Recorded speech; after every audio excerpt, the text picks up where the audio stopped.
Olá! Hoje na nossa série Tocadores de Negócio, temos o Manuel Machado, que é um executivo com vasta experiência no mercado e que hoje integra também a Academia Seara. O Manuel trouxe a Ferreiro para o Brasil e passou por empresas como Arthur Andersen, Johnson & Johnson. E agora eu vou convidar o Manuel para ele contar um pouquinho da trajetória dele para a gente. Manuel, conta aí por onde você passou, qual que é a sua história resumida aí? Então, a minha história, eu tive oportunidades diferentes, né, durante a minha carreira. Eu comecei a trabalhar, quando eu terminei o segundo grau, como programador de computador. Isso foi no século passado, mais ou menos meio dos anos 70.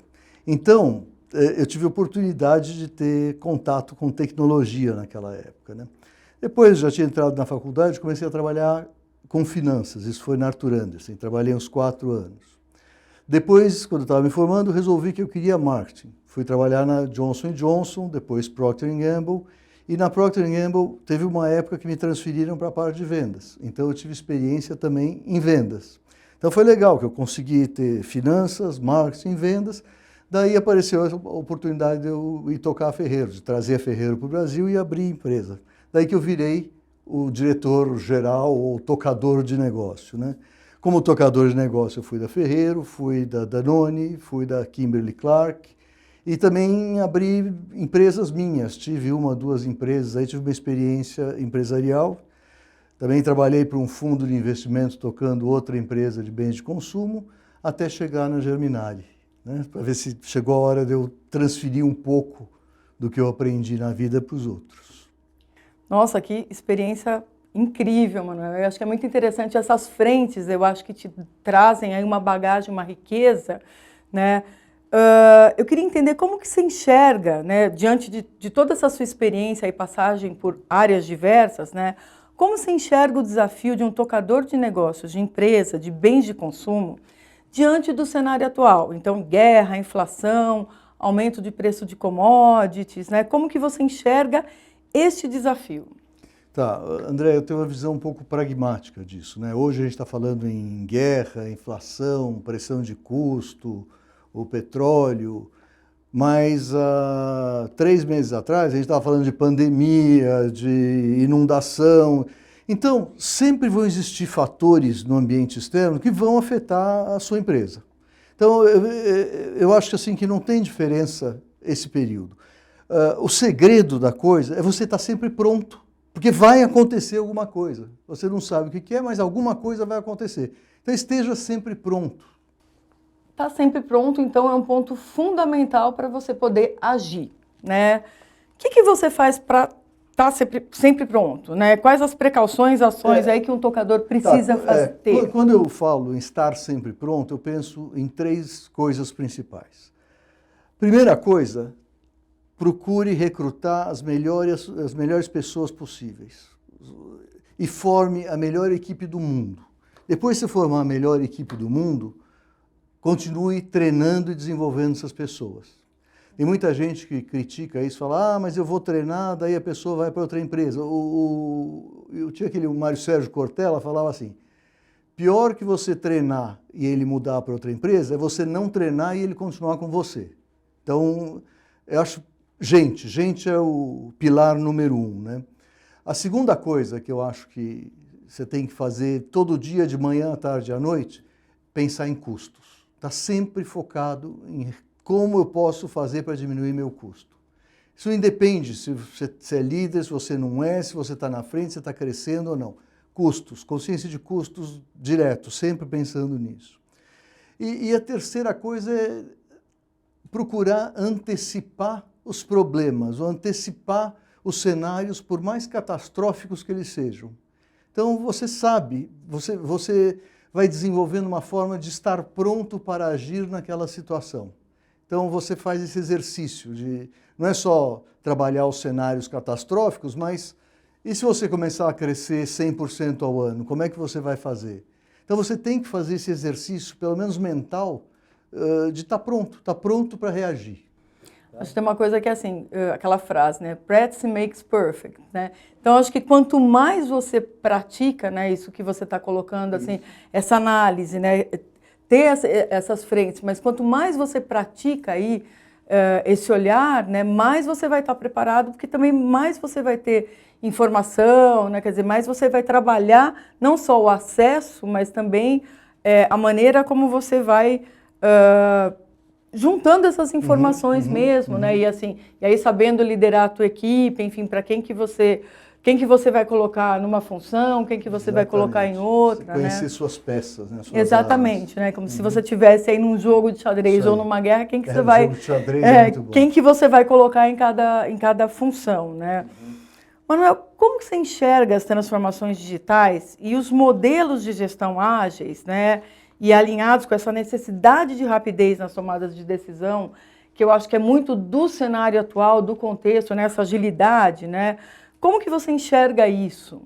Então, acho que hoje em dia todo mundo fala eu vou quase dizer assim, o fantasma da transformação digital, né? Primeiro, transformação digital não é só tecnologia. Eu acho que é principalmente sobre a cultura da empresa e a mentalidade das pessoas. Então, acho que isso é o ponto fundamental. A outra coisa é que transformação digital é um fato. Não é, vai ter, não vai... É um fato a transformação digital.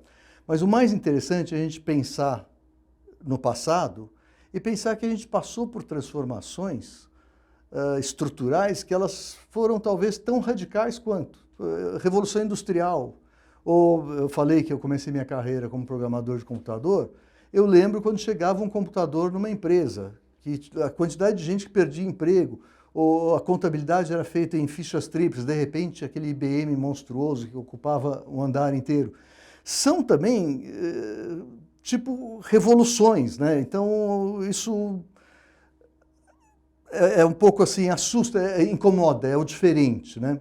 Agora, o que essa transformação digital que a gente está falando agora tem de diferente para mim?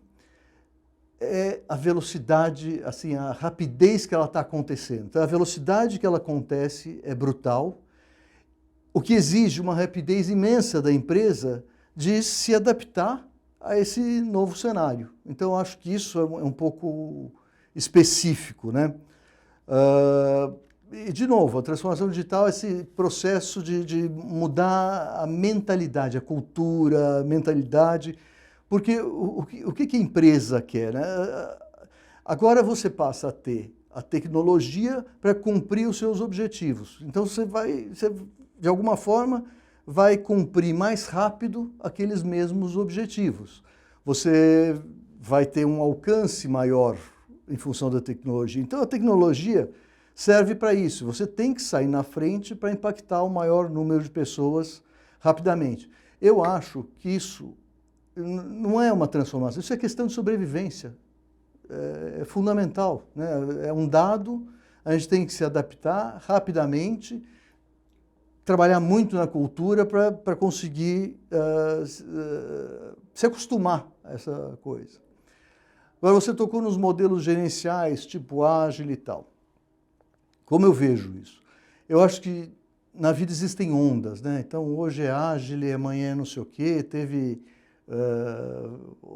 fases de outros modismos, balance scorecard, não sei o quê. Eu acho que são modelos de gestão.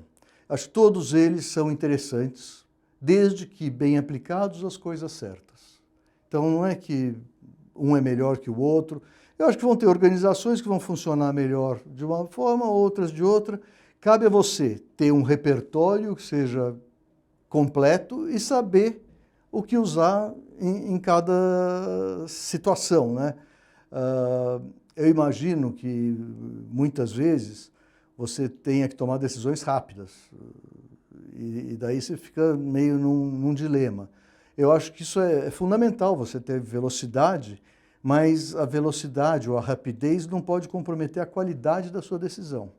Então, eu não acho que deixar de fazer análises ou gastar um certo tempo pensando nos dados que você tem seja uma alternativa.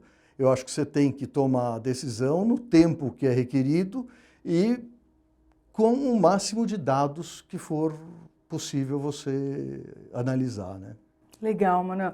Acho que você tocou num ponto muito interessante também, que é assim, a gente tem hoje, né, com o excesso de dados aí, né, quer dizer, o recurso, um ponto que é como você vai selecionar esses dados também, né, porque muitas vezes, né, principalmente a gente vê... A quantidade de informação hoje não tem limite. E aí as pessoas se perdem um pouco nisso, né? Você tem que saber escolher a informação que você vai tratar. Exato. Então, acho que o grande desafio também é, nesse mar de informações, quer dizer, a gente tem os modelos, mas a gente tem também esse excesso informativo. Tem que entender quais são as informações relevantes para aquilo que você está fazendo naquele momento.